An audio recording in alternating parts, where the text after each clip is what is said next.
Dear colleagues, according to the agenda, now it is my turn to speak a little bit longer. And considering that this is the second and the last conference during our one-year research project, I would like to use the opportunity to summarize our work, to reflect on the topic a little bit, and to be a little bit nostalgic about the past 10 months. I'm very glad that I can do it here in this beautiful room, and I would like to thank the University of Miskolc for hosting our conference in its beautiful premises.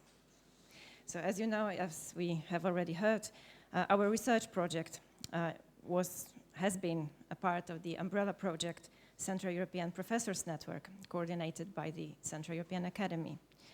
As all the other groups launched in 2023, it pursued research on a topic related to the Hungarian EU presidency, which begins next month. We started the project in the summer 2023, and thanks to your incredible enthusiasm and engagement, we were able to effectively begin our work and launch the project in August 2023. And I believe this is a period that for most academic people is still the middle of holidays, but for us it was the time of preparing the annual work plan and having the first group meeting. Overall, we have had 9 group meetings so far and 2 international conferences, including this one. And each of them was attended by almost the entire research team. We began the project with 20 group members from 6 different countries, and we finish it with 18 members, still from 6 countries, from Croatia, Czech Republic, Hungary, Poland, Romania, and Slovenia.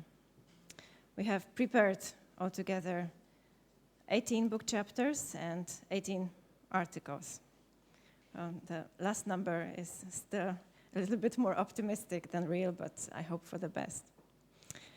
Now let me say a few words about the goal of the project and the topic of the research, about main findings and conclusions. Our research has examined the legal possibility of strengthening the EU defense capacities through the development of the defense industry. The choice of the topic was guided by the fact that the global security environment has changed and that the era of the peace dividend has come to an end. An obvious and sad sign of which was the recent renewal of war in Europe.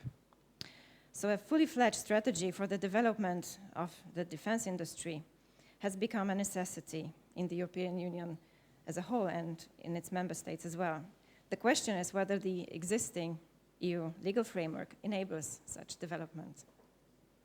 In our research, we examined the EU framework on common security and defense policy, but also the legal regime applicable to business and investment, including the procurement issues, and legal regulations related to various areas of innovative military technologies as well. Fortunately, our research group is composed not only of legal scholars, and the research has not been limited to legal issues. Needless to say that this research topic requires an interdisciplinary approach, and that is why among the members of our research team are also scholars who represent other fields of science than law. Political sciences, security studies, engineering sciences, and I am very honored that among us are also several members of the military. Their day-to-day experience with military technologies has been a unique, very valuable contribution to our research. We took as a starting point the hypothesis that the EU has been founded as a peace project based on economic cooperation, and therefore its legal framework requires adaptation to the new circumstances in order to increase the defense capabilities. And let the figures speak for themselves. Between 1999 and 2021, the EU combined defense spending increased by 19.7%, 19.7%. At the same time, the increase in the USA was 65.7%. In Russia, 292%, and in China, 592%. So the balance of power theory suggests that Europe should be arming up. Si vis pacem para bellum. The goal of the research was, on the one hand, to identify and explore the legal framework, and on the other, to identify the uncharted areas and legal challenges that need to be addressed to enable the development of the European military industry. In addition to that, several members of our group attempted to formulate de lege ferenda proposals to support European cooperation. The first goal, identifying the applicable legal regimes, has been relatively easy. The second goal, identifying the legal gaps, required a far-reaching analysis of legal provisions and a contribution from the side of practical expertise. This is where the food for thought from the non-lawyer experts was so much appreciated. Let me mention some of the general conclusions of the research, or questions that were prompted, the most problematic areas that were identified during the research. As far as the EU legal framework is concerned, the research has shown that determining the nature and scope of the EU's competences in the area of CFCP and CSDP is not easy. The core competences in foreign security and defense policy have been reserved to member states. Nevertheless, the dynamics of the European integration process in these areas are defined by the duality of intergovernmentalism and supranationalism. When it comes to collectivized defense and security at the EU level, there is a fear that it can attract passive attitudes, like the resistance towards collectivized economy, which we observed during the communist era. The EU has made several attempts to introduce market logic to defense procurement, but there is a risk that this would leave member states with less developed or even dismantled defense industries. So following the fair competition and other principles of free market logic in defense procurement is not necessarily the best way to have a better defense industry in Europe. After the Russian aggression on Ukraine, the EU was not able to step up in the area of defense industrial cooperation, and member states filled the gaps in their defense equipment requirements by off-the-shelf purchases.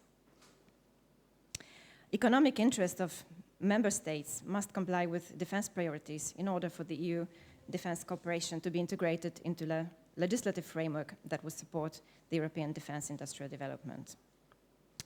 As far as the military innovations are concerned, generally, the research makes it clear, not surprisingly, that the technological innovations significantly outpace the legal regulations. New technologies such as AI, unmanned warfare, dual-use technologies escape definitions and therefore are quite resistant to regulation. Divergent state approaches as well as distinct combat backgrounds lead to the lack of unified approach and stance on acquiring or developing certain military technologies, which hampers legislative process within the EU. New military technologies raise not only legal but also serious ethical and social considerations. That is why legal governance must be complemented by voluntary compliance and ethical standards. The AI governance regime needs to take into account the key risks, such as unpredictability of the autonomous systems with self-improving capabilities, risks of easy proliferation of AI algorithms, the dual-use nature of AI technology, where the same algorithm can be used for civilian and military purposes. I remember that on our conference in March, there was a question prompted how to regulate the usage of the AI if the same code can be used for teaching a car to drive and a tank to move. Important challenges in the development and use of AI in military domain come from the EU regulations on the use of personal data. The current EU rules on data processing apply also to military sector and can seriously impact the ability of national military forces to process certain data. Any future regulator, lawmaker of dual-use technologies, especially the EU that applies human rights-based approach to dual-use governance, should balance between too permissive and overly restrictive norms, even at the detriment of economic securitization. In terms of space technology, despite the fact that there are several international treaties to regulate space issues, some of them with rather high ratification rate, such as the Outer Space Treaty, there are still many uncharted areas, such as the delimitation between outer space and airspace, or the issue of space debris and sustainability concerns. close proximity operations, cyber attacks on space infrastructure, or anti-satellite tests lack adequate regulation. Unfortunately, there is uncertainty on which international body is competent and willing to regulate space issues. So the conclusion of the research, to summarize it very shortly and generally, is that there is a still long way to go to have a coherent, common legal framework conducive to the development of European defense industry that could, at the same time, provide an answer to the short-term demand and the long-term strategies, which is due, among others, to different economic interests of the member states and diverging defense priorities. In the book that is going to be published somewhere at the end of this year, you would be able to read all our analysis in details. Before I pass the stage to the next speaker, to Istok, I would like to express my gratitude to some very important persons without whom this project would not be possible. First of all, I would like to thank you, my dear members of the research group, for joining the project, for taking it seriously, and for all your inspiring and important contributions. I would like to thank Balint Kovacs, the secretary of our group, who has had all the time his finger on the pulse, answering all the emails, collecting monthly reports, keeping an eye on the deadlines, and organizing the everyday work of our team. I don't know if you know, but Balint has been doing this very demanding and challenging job while finishing and submitting his PhD thesis. 2 weeks ago, he has had a trial defense of his thesis, and he's one step away from the final PhD defense. So good luck, Balint, and thank you.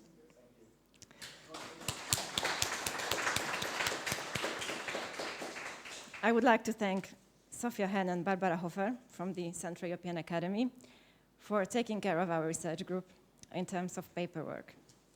I would like to express my gratitude to Lidia Kovacs and her team, Tomasz, Bence, and Patrick, for organizing our 2 memorable conferences at the absolutely highest professional level, and for all the travel and hotel arrangements of our group. Thank you very much. Last but not at all at least, I would like to thank Professor Ede Szilágyi, the author of the research concept and the co-editor of the book, for his continuous professional support and valuable experiences connected to writing the introductory chapter. Thank you, Professor. Dear colleagues, although we are slowly closing the project, the publishing process of our book and our articles has not been finished. The peer review processing, the language proofreading, and technical editing is still ongoing, and it is possible that it will take a little bit longer and will not be entirely completed by the end of the project, which is the end of July. I would like to ask for your cooperation, even after the formal closing of the project, so that the Central European Academic Publishing could publish the results of our research in best possible quality. So thank you for your cooperation and for your contribution. Thank you.